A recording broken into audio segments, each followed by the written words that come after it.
우리 한동훈 장관님, 예. 지금도 대통령 인사권 관련해서 인사정보관리단 운영한 것이 윤석열 정부 출범부터 했는데요. 잘했다고 생각하세요? 최선을 다하고 있다고 생각합니다. 최선을 다하고 있다. 지난번 정순신 후보 자녀의 학폭 사태 때 내가 알았더라면 그냥 넘어가진 않았을 것이다. 이렇게 답을 하셨죠? 국회 와서. 제가 언론에 예. 그렇게 답을 했던 걸 기억합니다. 예. 그런데 지금 이동관 방통위원장 아직은 후보죠. 대통령 임명하지 않았으니까. 그 역시 학폭 문제가 불거졌거든요. 이 인사정보관리단에서 1차 검증이긴 하지만 관계기관에 자료 제출 요구한 적이 있습니까? 개별 검증 내용에 대해서 구체적으로 확인은 못 이 드리고요. 정도도 답을 못 못 해줘요? 드리고요. 다만 말씀드리고 싶은 것은 나오는 자료를 어떤 방식으로 확보하는지는 그렇게 일률적으로 말할 수 있는 건 아니라는 점을 말씀드립니다.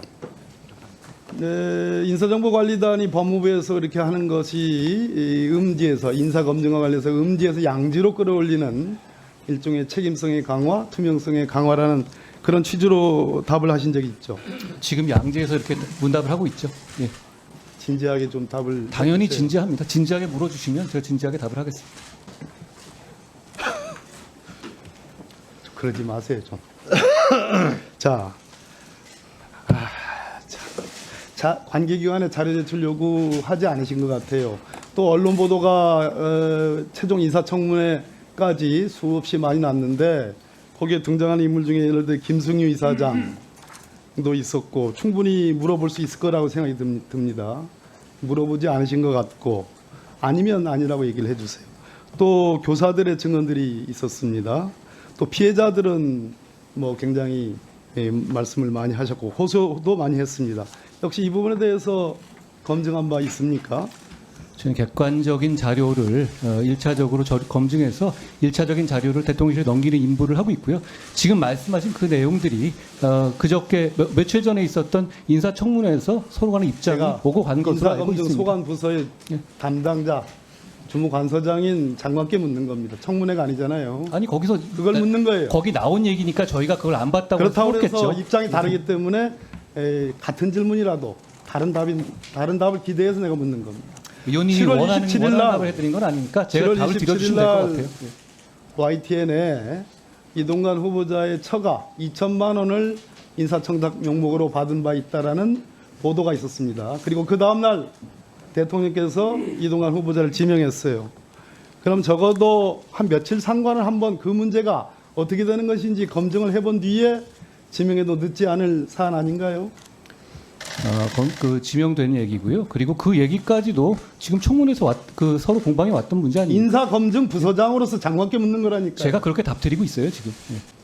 김관진 전 국방부 장관을 국방부 혁신위원회에 대통령께서 없는 직책까지 만들어서 부위원장이다. 실질적으로 이분을 중심으로 혁신위원회가 꾸려져 갔으면 좋겠다는 그런 취지의 말씀을 하셨는데 당시에 대법원에서 파기환송 판결이 있었고 서울 고등에서 아직 재판 선고를 하지 않았습니다. 그런데 대법원의 파기환송 내용이 전체를 다 무죄 취지로 파기환송한 게 아니라 정치 관여 부분은 확정을 했거든요.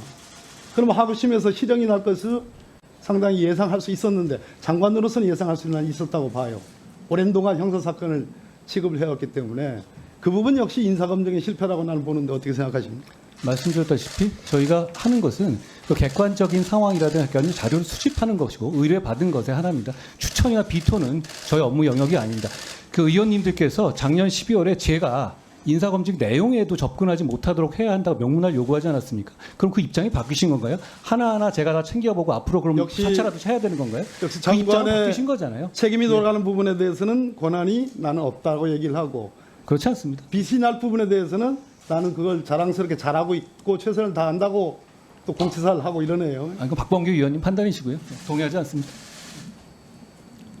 전에 내가 제일 처음에 인사정보관리단이라는 게 그렇게 서둘러서 할 것이 아니다. 그리고 민정수석실은 역대 보수정부, 진보정부 할 것 없이 오랜 동안 인사 업무에 관련한 노하우가 축적돼 있고 이만한 부처가 없다. 더군다나 대통령의 인사권을 보좌하는 기관으로서는 독립된 행정부서인 법무부가 아니라 전통적인 민정수석실 방식이 좋고 만약 거기에 한계가 있다면 그것을 보완하는 방식이 좋겠다라는 얘기도 한 바 있고, 더더구나 문제가 되는 것은 인사정보관리단은 법률에 위임의 근거가 없다. 장관께서는 원래 위임할 수 없는 것이 위임이다라는 그런 말씀도 안 되는 얘기를 하셨지만, 그건 그렇다 치고, 그러다 보니까 급조해서 이러한 조직을 만들다 보니까 2022년에 당연히 그 인사정보관리단의 운영 예산이 편성될 리가 만무하겠죠. 그죠? 그렇지 않겠습니까? 네, 말씀하십시오. 네. 2022년도에 인사정보관리단은 법무부 직제가 만들어져 출범을 했는데 2021년도에 2022년 세출 예산을 통과시킨단 말이에요. 그건 인사정보관리단이라는 예산이 원래 없는 거예요. 그러니까 전용을 할 수밖에 없는 거예요. 새로운 기구가 출범하는 경우는 어디나 그렇죠. 그렇지 않습니까? 그것이- 새로운 기구가 출범할 때 그런 그것이 사전에 바람직하고 당연한 것이라고 얘기를 하면 안 된다 이 말입니다. 그러다 보니까 2022년 일반 회계 세출 예산 승인 전용 신청을 하셨어요. 그것이 다 법무부 본래의 기본 경비들입니다. 그럼 다른 쪽에서는 원래 정해져 있는 예산을 끌어다 승기니까 거기에 지출하게 되어 있는 예산 항목에 부실을 초래할 수 있다는 얘기예요. 그런 견해에 대해서는 어떻게 생각합니까? 실제로 그런 일이 발생하지는 않았고요. 지금은 미래의 일이 아니라 과거의 걸 보고 있는데 실제로 그런 일이 발생하지는 않았습니다. 본부 인건비를 비롯해서 문제는 들어보세요. 오히려 예산에서 들어보세요, 제대로 편성을 좀. 안 해준 게 문제였던 것 같아요. 본부 인건비 포함해서 특급 매식비, 기타 운영비, 직책 수행 경비, 특정 업무 경비, 일반 수용비, 공공요금, 제세, 임차료, 유류비, 관리 용역비 이런 거 다 빵꾸가 나는 거예요. 전용하다 쓰면. 그래서 그렇게 서둘러서 인사정보관리단을 출범한 일이 안 됐다. 이렇게 해가지고 출범해도 정말로 윤석열 정부의 국정 철학이 담겨져 있는 조직이라면 한 2년 정도 준비해서 4년도 예산에 정식으로 반영을 해가지고 출범한 게 맞다라는 제 권고 그런 우려를 지금 말씀드리는 어떻게 생각하십니까? 그 말씀이 정말 성의시라면 작년에 인사정보관리원에 대한 예산을 그렇게 절반으로 깎으시면 안 되는 거죠. 저는 이게 어떤 정략적인 이유로 이 관리단의 정상적인 업무를 방해하기 위한 의도가 있었다고 생각합니다. 자, 전 정확하게 정리해 답변 드렸습니다. 조순 의원님 질의해 주시기 바랍니다. 법무부 장관에게 질의하겠습니다. 예. 네, 서현역 칼부림 사건으로 20대 여성이 뇌사 상태에 놓여 있습니다. 피해자 가족에게 위로의 말씀을 드리고 피해자도 하루빨리 건강을 되찾길 바랍니다. 장관님, 피해자 가족은 피해자 회복을 걱정하기가 좀 벅찰 것 같습니다. 왜냐하면 네, 병원에 입원한 지 엿새 만에 무려 1,300만 원의 병원비가 청구됐거든요. 이럴 때 활용되는 것이 범죄 피해자 보호 기금인데요. 해당 사업비가 어떻게 사용이 되는지, 그 규모가 어떤지 좀 설명해 주실 수 있겠습니까? 범죄 피해자 보호 기금이 826억 정도입니다. 2023년에 범죄 피해자 치료 및 자립 지원이 172억이고요. 범죄 피해 구조금이 100억 원, 피해자 신변 보호 강화가 30억 원, 성폭력 피해자 지원이 375억 원으로 편성되어 있습니다. 피해자가 지금 현재 뇌사 상태라는 점을 고려하면요. 앞으로 그 법무부의 지원 한도를 상회하는 치료부가 청구될 수가 있거든요. 이럴 경우에는 경제적 지원 심의회에서 특별 결의를 거쳐야 된다고 알고 있는데요. 현재 그것을 좀 검토 중에 있습니까? 저희가 이 문제에 대한 어떤 국민들의 관심이라든가 여기에 대해서 정부가 메시지를 보여드릴 필요가 있다고 생각합니다. 그렇기 때문에 일단 저희가 병원에 대해서 저희가 치료비에 대한 지급 보증을 한 상태입니다. 그래서 그 액수가 저희가 지금 지원할 수 있는 액수를 초과할 경우에는 특별 심의를 거칠 계획에 있습니다. 네. 범죄 피해자의 지원을 확대하기 위해서 국민의힘 정책위 의장이 대표 발의한 법안이 현재 심의 과정에 있다는 말씀도 좀 소개를 하겠습니다. 계속해서 법무부 장관에게 좀 백현동 부패 게이트 관련해서 좀 질의를 하겠습니다. 참 안타까운 일입니다만 이재명 대표가 검찰 조사를 받은 직후에 객관적 사실에 의하면 전혀 문제가 될 수 없는 사안이다. 목표를 정해놓고 사실과 사건을 꿰맞춰간다. 이렇게 비판을 했습니다. 이런 검찰 수사가 가능합니까? 검찰이 법에 따라 수사하고 있다고 생각합니다. 예, 그래서 21세기의 검찰 수사가 이런 식으로 이루어질 수 있는지 이것도 좀 의아하고요. 그리고 밖에서는 연일 정치 탄압, 보복 수사를 외치면서 정작 검찰에서는 진술서로 가름한다. 이렇게 진술을 거부했다는데 맞습니까? 구체적인 조사 내용까지 법무장관이 설명드리긴 좀 어렵습니다. 네. 언론 보도가 나왔는데 공표한 것과 태도가 다르기 때문에 좀 한번 질의를 했고요. 그렇다면은 법무부 장관이 생각하는 백현동 부패 게이트의 본질은 뭐라고 생각합니까? 이 부분 관련자들이 기소되기도 했고요. 결국은 그 사건의 본질은 지역 토착 비리라고 생각합니다. 네. 이재명 대표가 영장을 청구하면 심사를 받겠다라고 했지만 국회 비회기 때 영장을 청구하라 이런 주장도 했거든요. 피해자가 영장 실질 심사 받는 날을 정하는 것 이게 가능합니까? 본인이 뭐 여러 가지 입장을 얘기할 수 있는데요. 그건 합리적인 말이 아니죠. 네. 법치국가에서 그런 특권을 누릴 수 있는 사람은 없겠죠? 정상적인 말은 아니라고 생각합니다. 네. 근데 이제 좀 당혹스러운 것은 이재명 대표 개인뿐만 아니라 야당 차원에서 아예 비회기 중에 구속영장을 청구하라고 요구를 하고 있다는 겁니다. 위장탈당의 당사자 이런 분들을 비롯해서 아예 체포동의안 표결을 보이콧하자 이런 말도 지금 하고 있고요.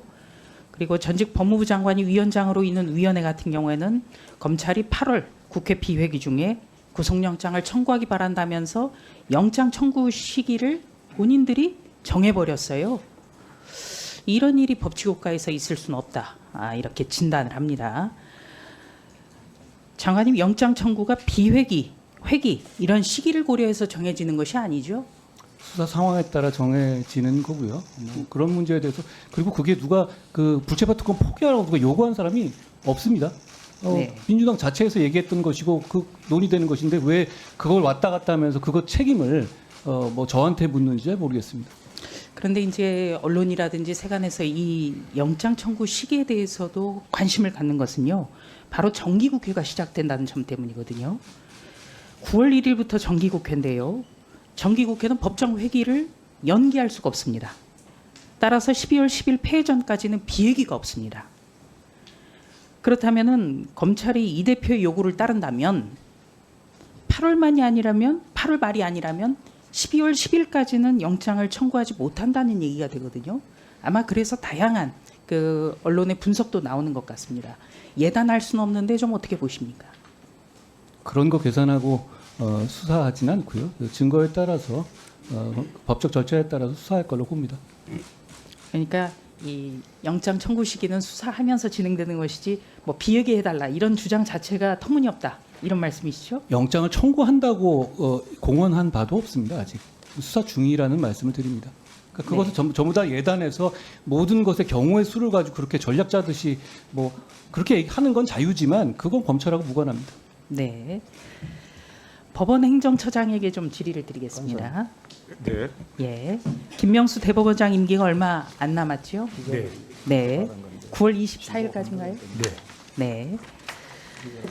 그 9월 임기 2017년 9월부터 따져보면요. 김명수 대법원장의 임기가 올 9월 24일로 만 6년이 되는데요.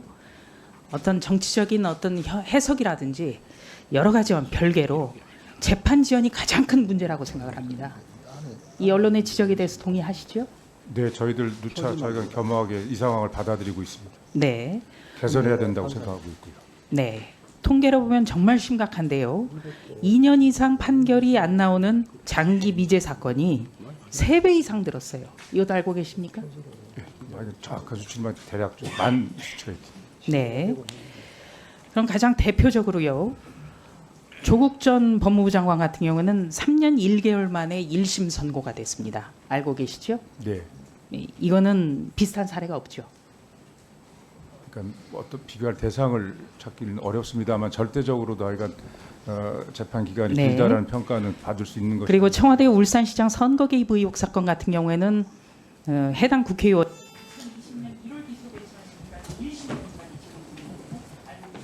네. 알고 있습니다. 조국 전 장관 아들 허위인증 증명서 발급 의혹과 관련해서도 질질 끌다가 전원합의체로 나오면서 논란이 되고 있는 것 그거 알고 계시죠? 뭐 법리적 쟁점이 있어서 그런 것이지 재판 지연을 의도적으로 노린 것이라는 취지의 의원님 말씀은 좀 받아들이기는 어렵습니다만 의도적이라고는 안 했지만 네. 이런 통계가 보여준 것 이것 자체만으로도 사법부가 신뢰를 얻기 어렵다고 보시지 않겠습니까? 자, 정리해 주십시오. 그 누차 의원님들의 지적을 저희들 잘 알고 있고요. 그 재판 심리에 고유한 사정은 있다라고 저희들 알고는 있습니다만 그럼에도 불구하고 사회적 주목을 받는 사건에 대해서 재판의 속도 이런 것들이 굉장히 중요하다는 생각을 계속 착안해서 노력하도록 하겠습니다.